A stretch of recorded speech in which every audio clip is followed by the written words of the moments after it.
முக்கியத்துவம் வாய்ந்த தீர்ப்பு வழங்கப்பட்டிருக்கு. அதாவது இதோடைய மேக்சிமம் தண்டனையான ஆயுள் தண்டனை 30 இயர்ஸ்க்கு விதவுட் எனி ரெமிஷன். அதுதான் இம்பார்ட்டன்ட் டு பி நோட்டட்.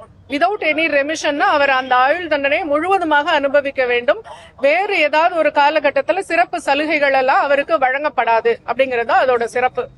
முதல்ல இந்த வழக்கு கோட்டூர்புரம் AWPS அவங்க FIR போட்டு அதன் பிறகு மாண்புமிகு உயர்நீதிமன்றத்தின் டைரக்ஷனின் பேரில் SIT அவங்க புலன் விசாரணையை எடுத்துக்கிட்டாங்க. அந்த புலன் விசாரணை மிகவும் சிறப்பாக இருந்தது. அந்த புலன் விசாரணை முடித்து அவங்க குற்றப்பத்திரிகையை பிப்ரவரி மாதத்துல மகிழா நீதிமன்றத்துல தாக்கல் செஞ்சாங்க.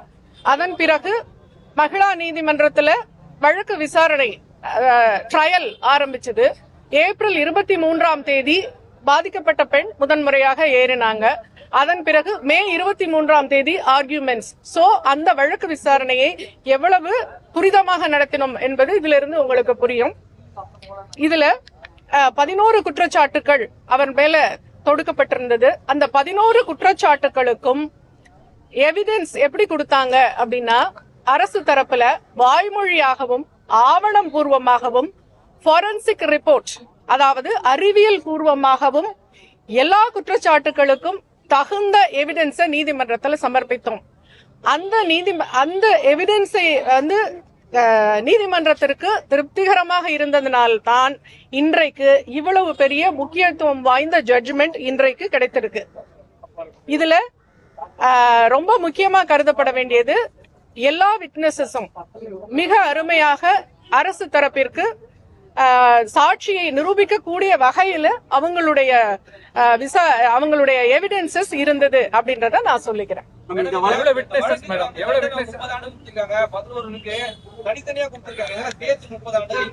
ஆமா, ஏக காலத்துல அனுபவிக்கிற மாதிரி கொடுத்திருக்காங்க. அப்படிதான் வழக்கமா கொடுப்பாங்க.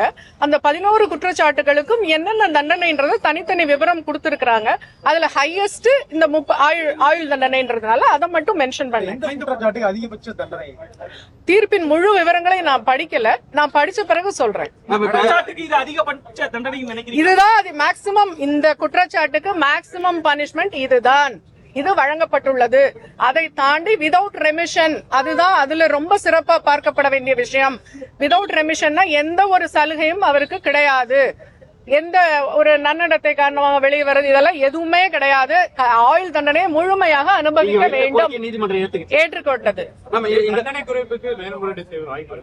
தண்டனை குறைப்புக்கு கண்டிப்பாக இது மேல்முறையீடு போறதுக்கு வாய்ப்பு இருக்கு.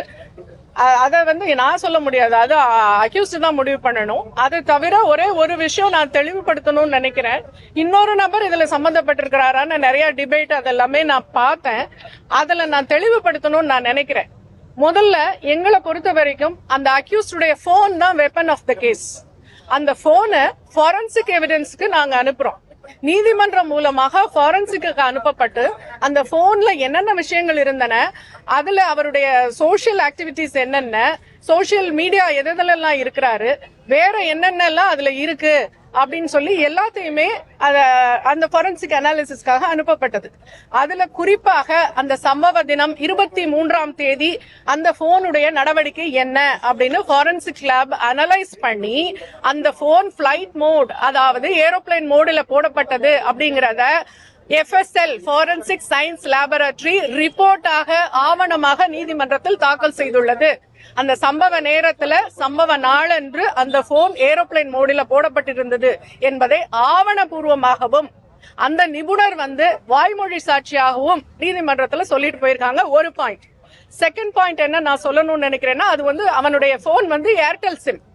அந்த ஏர்டெல் ப்ரொவைடர் நோடல் ஆபீசர் நீதிமன்றத்துக்கு நேரடியாக அந்த 23ஆம் தேதி 6:29 தான் முதல் கால் அவருக்கு. அதன் பிறகு அவருக்கு எந்த அழைப்பும் இல்லை 8:52 வரைக்கும்.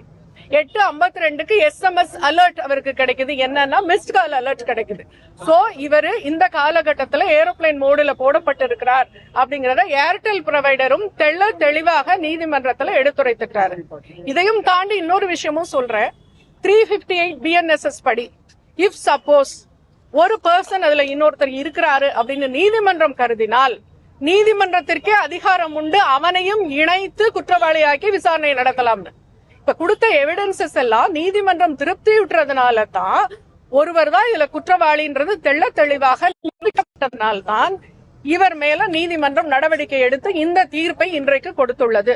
எனவே இதன் பிறகு இதை பற்றி பேசினால் அது கண்டெம்ட் ஆஃப் கோர்ட், நீதிமன்ற அவமதிப்பு என்பதை தெரிவித்துள்ளது.